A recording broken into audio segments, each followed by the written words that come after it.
Hey everybody, I wanted to talk about one of the most important letters you may ever write. Okay, when it comes to estate planning, preparing a will and a trust and modifying all your beneficiaries, making sure everything's all set is very important. But sometimes what's even more important is conveying to your heirs in your words what your actual wishes are. I call it the letter of wishes. Okay, the whole idea of this is for you to convey the intent behind all those formal documents. It's an informal way for you to enhance that legal paperwork. Okay, so there's lots of things that you can put in there with these personal messages to individual people, right? A good example of this is who should receive sentimental items and why. Because you can certainly have a list of assets and who's supposed to get them in a will, in a trust, things like that. But you can't necessarily go through and tell the story about that sentimental asset, that painting, that picture, that whatever it is, and then adding why you want this person to carry on that legacy.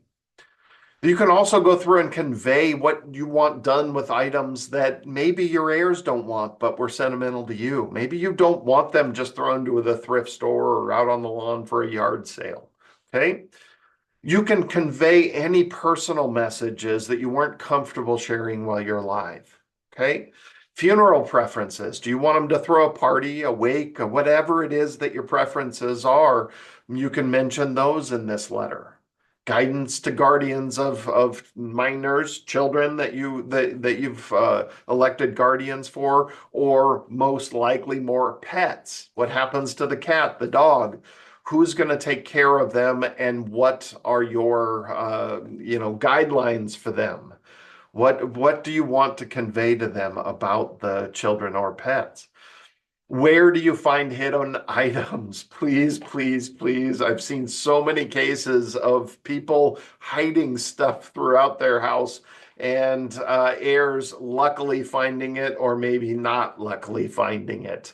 I have had a very individual case, very specific case in our client's life. One of our clients passed away, and the son went to the house and found millions of dollars hiding in the walls and everywhere else. So this has happened and does happen. I had a spouse that happened to live right down the street from me. Her husband passed away. I swung by once a week, kind of going through all the different things that she was finding, and she found endless amounts of stuff, hundreds of thousands of dollars hiding behind at the back of the desk and other places. So if you're hiding gold somewhere, if you're hiding things, please make sure that somebody knows about these in case you pass. Things like passwords, especially for surviving spouses. Holy cow, are those important? Make sure they know where to find those passwords. Sometimes people keep a little list hidden in the back of the desk. Some people have a file in their computer that's password protected. It's always important to think through some of this stuff, and you can convey anything you want in these letters. There's no format to this. It is literally anything you want to convey.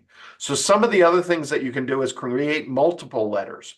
Maybe love letters to children. You want to have separate envelopes for each child and write your message, your private message to that child.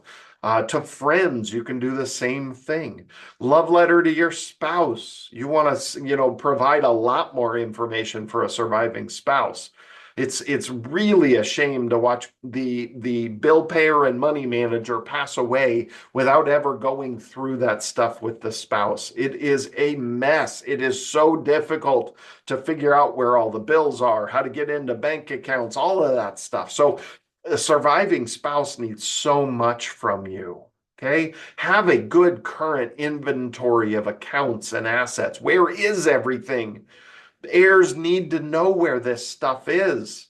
It's so important because otherwise it is so painfully hard to just find all this stuff. Okay. You can also have a separate document that goes thoroughly through all of your funeral wishes. Again, there are formats for that and things like that. There's plenty of people that create the funeral package for you, but you can just write it out in your own terms. It's that easy. There's no legal form for this that takes any legal precedence. Your words in your writing becomes much more important than anything else, and your heirs will thank you. All right, I hope that helps. Again, our channel has hundreds, over 200 videos, over 10,000 subscribers because we're putting new videos on every single week. So feel free to subscribe, like this, pass it to heirs, and have everybody watch it because I try to put new content on all the time and keep it as relevant as possible. If you want to meet with me for any reason, the 30-minute free meet and greet you can book straight on yourinvestmentcounselor.com. You can also find our full classes. We do hour-long classes on fpfeaz.org. It's a nonprofit organization I run in Arizona, but we create and conduct these classes nationwide over Zoom.